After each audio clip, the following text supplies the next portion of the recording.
जय हिंद प्यारे बच्चों। देखिए प्यारे बच्चों, आज की इस वीडियो में हम लोग जो भी क्वेश्चंस करने वाले हैं सारे ही क्वेश्चंस आपके मैट्रिक परीक्षा 2024 के लिए काफ़ी महत्वपूर्ण है। तो इस वीडियो को पूरा अंत तक जरूर देखिएगा और वीडियो अच्छा लगे तो एक लाइक कर देना है। साथ ही साथ इस चैनल को जरूर सब्सक्राइब कर लीजिए ताकि इस तरह का महत्वपूर्ण वीडियो जब भी मैं डालूँ सबसे पहले आप तक आसानी से पहुँच सके। तो चलिए इस वीडियो को शुरू करते हैं। देखिए प्यारे बच्चों, सबसे पहला प्रश्न क्या है, कह रहा है फ्लोरीन की परमाणु संख्या क्या है। प्यारे बच्चों याद रखना है, फ्लोरीन की परमाणु संख्या कितनी होती है, तो 9 होती है। ऑप्शन ए यहाँ बिल्कुल सही हो जाएगा, याद रखिएगा। चलिए चलते हैं अगले प्रश्न की ओर। प्रश्न 2 को पढ़िए प्यारे बच्चों, क्या कह रहा है, कह रहा है कि जब कोई विलियन लाल लिटमस को नीला कर देता है, इस विलियन का पीएच मान क्या होगा प्यारे बच्चों। तो याद रखिएगा सही आंसर क्या हो जाएगा। तो देखिए लाल लिटमस को नीला कौन करता है, तो क्षार करता है। तो क्षार का पीएच मान क्या होता है, याद रखिएगा 7 से अधिक होता है।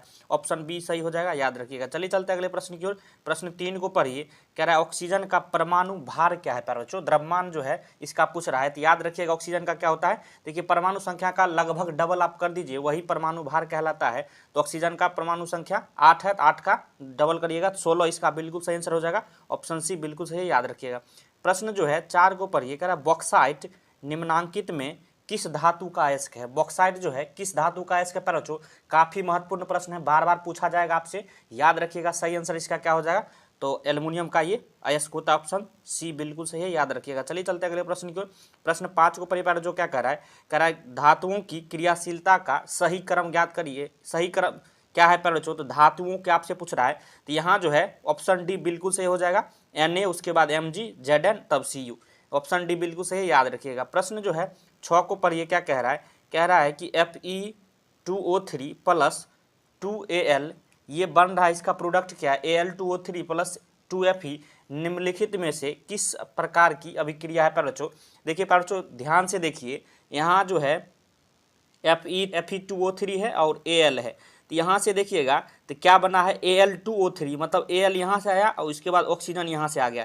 तो देखिए ये क्या हो गया, यही जो है Al2O3 या फिर Fe को बाहर कर दिया गया। तो ये विस्थापन अभिक्रिया होता है। तो याद रखिएगा सही आंसर क्या हो जाएगा इसका, ऑप्शन सी बिल्कुल सही है, याद रखिएगा विस्थापन अभिक्रिया। चलिए चलते अगले प्रश्न की ओर। प्रश्न 7 को पढ़िए, कह रहा है कि कार्बन हाइड्रोजन से संयोग कर बनाता है। कार्बन हाइड्रोजन से संयोग कर क्या बनाता है प्यारे बच्चों, तो याद रखिएगा ये हाइड्रोकार्बन बनाता है। ऑप्शन सी बिल्कुल सही हो जाएगा, याद रखिएगा। देखिए प्यारे बच्चों को वीडियो पसंद आ रहा हो तो लाइक करिएगा और चैनल को सब्सक्राइब जरूर कर लीजिए। प्रश्न 8 को पढ़िए, कह रहा है बोरोन एवं एल्युमिनियम आवर्त सारणी के किस वर्ग के तत्व है प्यारे बच्चों। तो बोरोन और एल्युमिनियम के बारे में पूछ रहा है। तो आवर्त सारणी के किस वर्ग के तत्व हो जाएंगे प्यारे बच्चों, तो ये 13 जो है वर्ग के तत्व हो जाएंगे। ऑप्शन सी बिल्कुल सही, याद रखिएगा। प्रश्न जो है प्रश्न 9 को पढ़िए, कह रहा है मूत्र का पीला रंग किस वर्णक के कारण होता है प्यारे बच्चों। काफी महत्वपूर्ण प्रश्न है प्यारे बच्चों, बार बार पूछा जाता है, याद रखिएगा। सही आंसर क्या हो जाएगा, यूरोक्रोम के कारण। ऑप्शन बी बिल्कुल सही है, याद रखिएगा। चलिए चलते अगले प्रश्न की ओर। प्रश्न 10 को पढ़िए, कह रहा है बाघ उपभोक्ता है। बाघ जो है उपभोक्ता है प्यारे बच्चों, कौन श्रेणी का है, तो याद रखिएगा इसका सही आंसर क्या हो जाएगा, तो ये जो है तृतीय पोषी स्तर का है। ऑप्शन सी बिल्कुल सही है, याद रखिएगा। चलिए चलते अगले प्रश्न की। प्रश्न 11 को पढ़िए, कह रहा है पितरस का श्राप होता है। पितरस का श्राप कहाँ से होता है प्यारे बच्चों, ये भी प्रश्न काफी महत्वपूर्ण है, बार बार पूछा जाता है, याद रखिएगा। सही आंसर क्या हो जाएगा, तो यकृत द्वारा। यकृत द्वारा श्राप होता है। इसी प्रश्न में आपसे पूछा जाएगा कि पितरस का जो है जमा कहाँ होता है पितरस, तो वो पिताशय में जमा होता है। क्लियर है, तो याद रखिएगा दोनों प्रश्नों को। प्रश्न 12 को पढ़िए, कह रहा है मनुष्य, बिल्ली तथा चमगादड़ के अग्रपाद है। क्या है प्यारे बच्चों, ये तीनों जो है समजात अंग है। ऑप्शन ए यहाँ बिल्कुल सही हो जाएगा, याद रखिएगा। चलिए चलते अगले प्रश्न की ओर। प्रश्न 13 को पढ़िए, कह रहा है निम्नांकित में कौन जो है पुनरुद्भवन का उदाहरण है प्यारे बच्चों। ये हाइड्रा यहाँ बिल्कुल सही आंसर हो जाएगा, याद रखिएगा। हाइड्रा और प्लेनेरिया जो है पुनरुद्भवन का उदाहरण होता है। तो ऑप्शन ए यहाँ बिल्कुल सही हो जाएगा। प्रश्न 14 को पढ़िए, कह रहा है किस जीव की जीनी संरचना कहलाती है प्यारे बच्चों। ये प्रश्न भी काफी महत्वपूर्ण है, तो याद रखिएगा जीनोटाइप। ऑप्शन ए यहाँ बिल्कुल सही हो जाएगा, ये जो बिल्कुल सही आंसर क्या हो गया, जीनोटाइप।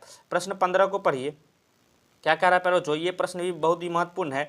कह रहा है कि किस दर्पण की फोकस दूरी चिन्हों की परिपाटी के अनुसार ऋणात्मक मानी जाती है। तो कौन दर्पण की ऋणात्मक होती है प्यारे बच्चों, याद रखिएगा। सही आंसर इसका क्या हो जाएगा, तो ये अवतल दर्पण की ऋणात्मक होती है फोकस दूरी। ऑप्शन बी बिल्कुल सही है, याद रखिएगा। चलिए चलते अगले प्रश्न की ओर। प्रश्न 16 को पढ़िए, कह रहा है कि अवतल दर्पण में आवर्धित काल्पनिक प्रतिबिंब बनाने के लिए वस्तु को कहाँ रखा जाता है प्यारे बच्चों।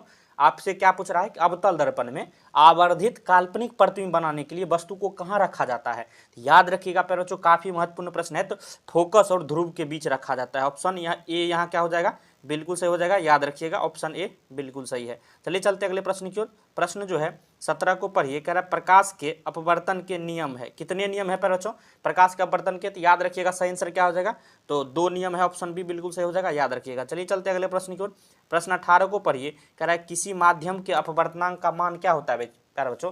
अपवर्तनांक का मान क्या होता है? तो फार्मूला आपको याद रहना चाहिए, डायरेक्ट आपके परीक्षा में ये सब पूछे जाते हैं। तो सही आंसर क्या हो जाएगा, साइन आई बट्टे साइन आर हो जाएगा, ऑप्शन ए यहाँ बिल्कुल सही है। अपवर्तनांक का मान क्या होता है, साइन आई बट्टे साइन। क्लियर है। प्रश्न 19 को पढ़िए, कह रहा है लेंस की क्षमता का ऐसा मात्रक क्या है? काफी महत्वपूर्ण प्यारे बच्चों, बार बार पूछा जाता है ये प्रश्न, याद रखिएगा। लेंस की क्षमता का ऐसा मात्रक क्या होता है? तो डायोप्टर होता है, ऑप्शन डी बिल्कुल सही हो जाएगा, याद रखिएगा। प्रश्न 20 को पढ़िए, कह रहा है अवतल लेंस में आवर्धन बराबर होता है। तो अवतल लेंस में आवर्धन किसके बराबर होता है प्यारे बच्चों? फॉर्मूला याद रखिएगा, सही आंसर क्या हो जाएगा, एम बराबर वी बट्टे यू होता है, यानी आवर्धन बराबर वी बट्टे यू होता है, ऑप्शन सी बिल्कुल सही हो जाएगा, याद रखिएगा। प्रश्न 21 को पढ़िए, कह रहा है हीरे का अपवर्तनांक कितना होता है प्यारे बच्चों? ये प्रश्न भी काफी महत्वपूर्ण है, बार बार पूछा जाता है, याद रखिएगा 2.42 जो है हीरे का अपवर्तनांक होता है, ऑप्शन डी बिल्कुल सही हो जाएगा, याद रखिएगा। चलिए चलते अगले प्रश्न की ओर। प्रश्न 22 को पढ़िए, कह रहा है एक प्रिज्म कितने सतहों से घिरा होता है प्यारे बच्चों? तो प्रिज्म कितने सतहों से घिरा होता है? तो याद रखिएगा ये 3 सतहों से घिरा रहता है, ऑप्शन बी बिल्कुल सही हो जाएगा, याद रखिएगा। ताकि कौन सी गैस श्वसन क्रिया में मुक्त होती है प्यारे बच्चों? याद रखिएगा सही आंसर इसका क्या हो जाएगा, तो ये CO2 बिल्कुल सही आंसर हो जाएगा, ऑप्शन डी बिल्कुल सही है, याद रखिएगा। चलिए चलते अगले प्रश्न की ओर। प्रश्न जो है 25 को पढ़िए, ये प्रश्न भी काफी महत्वपूर्ण है प्यारे बच्चों, कह रहा है कि निम्न में से किस रंग की प्रकाश किरण प्रकाश संश्लेषण के लिए सबसे ज्यादा प्रभावी है प्यारे बच्चों? ये प्रश्न भी काफी महत्वपूर्ण है, बार बार पूछा जाता है, तो याद रखिएगा लाल, ऑप्शन डी बिल्कुल सही है, याद रखिएगा। चलिए चलते अगले प्रश्न की ओर। प्रश्न 26 को पढ़िए, कह रहा है ग्लूकोज के पूर्ण ऑक्सीकरण से क्या मुक्त होता है प्यारे बच्चों? तो याद रखिएगा सही आंसर क्या हो जाएगा, क्या मुक्त होता है? तो इसमें से सब मुक्त होता है, CO2 भी और ऊर्जा भी और H2O भी, तो ऑप्शन डी बिल्कुल सही हो जाएगा, याद रखिएगा। चलिए चलते अगले प्रश्न की ओर। प्रश्न 27 को पढ़िए, कह रहा है कोशिका झिल्ली किस प्रकार की झिल्ली है प्यारे बच्चों? ये प्रश्न भी काफी महत्वपूर्ण है, तो याद रखिएगा ये अर्धपारगम्य झिल्ली होती है, ऑप्शन सी बिल्कुल सही है, याद रखिएगा। प्रश्न 28 को पढ़िए, कह रहा है ATP का विस्तारित रूप, मतलब इसका फुल फॉर्म क्या है प्यारे बच्चों?